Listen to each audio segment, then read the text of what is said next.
আমাদের যে গ্রাহক ফোরাম, এটি মূলত ইসলামী ব্যাংকের যারা গ্রাহক তাদের একটি সংগঠন। এখানে দলমত নির্বিশেষে যারা ইসলামী ব্যাংকের গ্রাহক তারাই তাদের অধিকার এবং আমানত সুরক্ষার জন্য আন্দোলন করছে। এর সাথে কোনো নির্দিষ্ট রাজনৈতিক দলের কোনো ধরনের সম্পর্ক নাই। আমরা এখানে যারা এসেছি সকলে আমরা ইসলামী ব্যাংকের গ্রাহক। আমরা গ্রাহক যারা আছে তারা তাদের আমানতের সুরক্ষা এবং ইসলামী ব্যাংকে যাতে করে সুশাসন প্রতিষ্ঠা হয় সেই জন্য আমরা বিভিন্ন কর্মসূচি পালন করছি। এখানে আপনি কোনো একটি রাজনৈতিক দলের কথা বলেছেন, সেখানে গ্রাহক হিসাবে যিনি ইসলামী ব্যাংকের গ্রাহক তিনি যে কোনো রাজনৈতিক দলের সদস্য হতে পারেন এবং ব্যক্তিগতভাবে আপনি কাউকে চিনতে পারেন। সেই কারণে আপনার মনে হতে পারে যে বিশেষ রাজনৈতিক দলের কেউ এখানে থাকতে পারে। এখানে গ্রাহক হিসাবে সবাই আসছেন, এটাই হলো তার একমাত্র পরিচয়।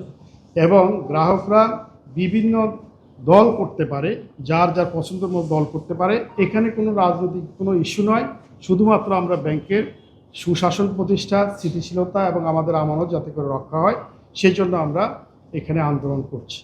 আর দ্বিতীয় হলো যে আমাদের যে 7 দফা দাবিতে আমরা আন্দোলন করছি, এই দাবিগুলো যৌক্তিক এবং এই দাবিগুলো যদি আমরা আদায় করতে পারি তাহলে আমরা আশা করি ব্যাংকটি খুব ভালোভাবে চলবে।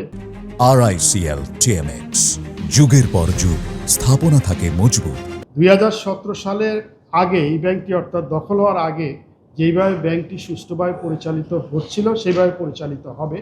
সেই জন্য আমরা আমাদের এই দাবিগুলোর সাথে ইসলামী ব্যাংকের যারা কর্মকর্তা কর্মচারী তাদেরকে আমরা আহ্বান জানিয়েছি একাত্মতা পোষণ করার জন্য এবং তারা আমাদের সাথে একাত্মতা পোষণ করেছেন। ইসলামী ব্যাংকের কর্মকর্তা কর্মবৃন্দ অধিকাংশই আমাদের এই দাবির সাথে তারা সহমত পোষণ করে কলম বিরতি পালন করেছেন। সেখানে আমরা শুধুমাত্র আহ্বানে জানিয়েছি, এখানে জোরপূর্বক কোনোভাবেই তাদেরকে ফোর্স করে তাদের কাজ থেকে বিরত রাখার মতো কোনো পরিবেশ আমরা তৈরি করি নাই বা এই ধরনের কোনো ভূমিকা গ্রাহকরা পালন করে নাই। এখানে সরকারের পক্ষ থেকে বিশেষ করে জাতীয় সংসদের মন্ত্রীর যে বক্তব্য সেই বক্তব্যের প্রেক্ষিতে এবং বাংলাদেশ ব্যাংকের গভর্নরের বক্তব্যের প্রেক্ষিতেই গ্রাহকদের মধ্যে একটা আতঙ্ক তৈরি হয়েছে। আমরা যারা গ্রাহক আছি আমরা সকল সময় আহ্বান জানিয়েছি যে আমাদের যারা গ্রাহক আছেন ইসলামী ব্যাংকে আপনাদের যে অর্থ আছে আপনি অর্থ উত্তোলন করবেন না। পরিবেশ পরিস্থিতি স্বাভাবিক হয়ে যাবে, কিন্তু জাতীয় সংসদে মন্ত্রী যে বক্তব্য দিয়েছেন সেই বক্তব্যের কারণে গ্রাহকদের মধ্যে একটা আতঙ্ক তৈরি হয়েছে। সেই কারণে গ্রাহকরা অর্থ তুলে নিচ্ছে। আমরা আজকে সাংবাদিক ভাইদের মাধ্যমে গ্রাহকবৃন্দের কাছে আবারও আবেদন জানাচ্ছি যে ইসলামী ব্যাংকে যারা আমরা গ্রাহক আছি ইসলামী ব্যাংকের সাথে আমরা থাকব এবং আমরা আশা করছি যে আমাদের যৌক্তিক দাবিগুলো সরকার পূরণ করবে এবং ইসলামী ব্যাংক খুব অল্প সময়ের মধ্যে তার স্বাভাবিক কার্যক্রম পরিচালনা করতে পারবে।